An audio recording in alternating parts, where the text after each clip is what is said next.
All right, everyone. Just imagine a world where leftist liberals have largely disappeared. Listen, it's quiet, isn't it? No screaming, no snowflake meltdowns.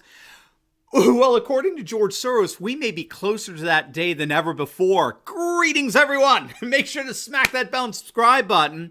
You have a new home here where we analyze current events in light of some super awesome conservative trends so you can live in the present in light of even better things to come. And I can think of nothing better than a world turned against the ultra-liberal leftist himself, one George Soros. But according to him, that is exactly what's starting to happen. Now, first, imagine if you had received a personal invitation to invest a mere $50 in Uber and it was just a startup. On IPO day, when it went public, you could have made nearly $250,000. That same $50 invested in Amazon before it IPO'd could have made you $7 million.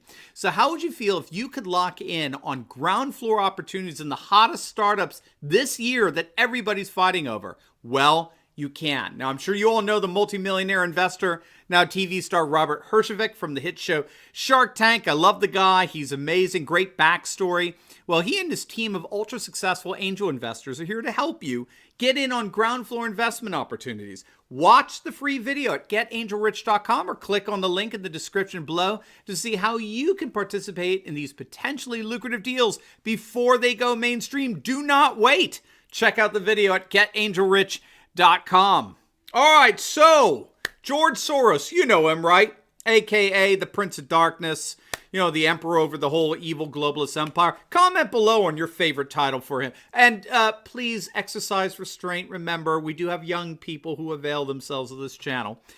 Soros was on an NPR program, our state-funded national public radio's program called All Things Considered. I like to call it All Leftist Things Considered, All Globalist Things Considered, because, well, look at who they had on as their guest. The billionaire philanthropist, right? That's how they introduce him. The billionaire philanthropist, the gift to human flourishing, El Soros.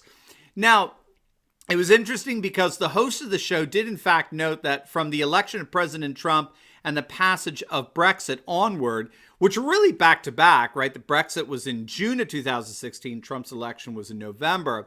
The host noted that since these events, the billionaire philanthropist George Soros has recognized that populism is on the rise and that his brand of liberal democracy is indeed faltering. I literally never get tired of saying that. George Soros recognizes that nationalist populism is on the rise and his brand of liberal democracy, his globalist empire, is faltering. Here's what Soros said in response, a gist of it. He noted that when he got involved with political philanthropy 40 years ago, he calls it that. He calls it political philanthropy. Don't you just love how Marxists play with language and reinvent terms? When he first got involved in destroying nation states around the world, political philanthropy, the open society, the modernist globalist notion, destroying all unique cultures, customs, there I go again. The open society that he advocated was an idea that was winning everywhere. Closed societies were opening up. Now, open societies are on the defensive or they're downright collapsing, and dictatorships, evil right-wing authoritarian dictatorships, are on the rise. So here you can see Soros and his false dichotomy. Remember, even the host of the NPR program recognized that it was Soros's version of liberal democracy that was on the demise, right? Notice what Soros says. It's either my form of liberal democracy or it's dictatorship. That's the only two choices you have. It's a classic case of false dichotomy, the either or fallacy. Nevertheless, my favorite part of the interview was when Soros admitted, he said, I have to admit that the tide, the civilizational tide, has indeed turned against me. To which we can say, do you think so? Now, this is not the first time Soros has admitted this, okay? He wrote an op-ed in the publication Market Watch a few months back regarding the necessity of thwarting a successful Brexit. He argued that Remainers, right, those who voted to remain in the EU, Remainers have to do everything they possibly can do at their disposal to prevent a successful Brexit. And what Soros did in the article is he actually made a bit of a faux pas, whether he realized it or not. He warned British Remainers that if they didn't act decisively, eventually the European Union itself, I kid you not, is exactly what he said, the European Union itself will go the way of the Soviet Union. Not recognizing how apropos of an analogy that is, right? So Soros is admitting something here. He's admitting that he knows that Brexit is the beginning of the end of the globalist world order centered in Brussels, right? He knows that the age of centralized globalized structures is in fact beginning to wane or beginning to falter, as the NPR host admitted.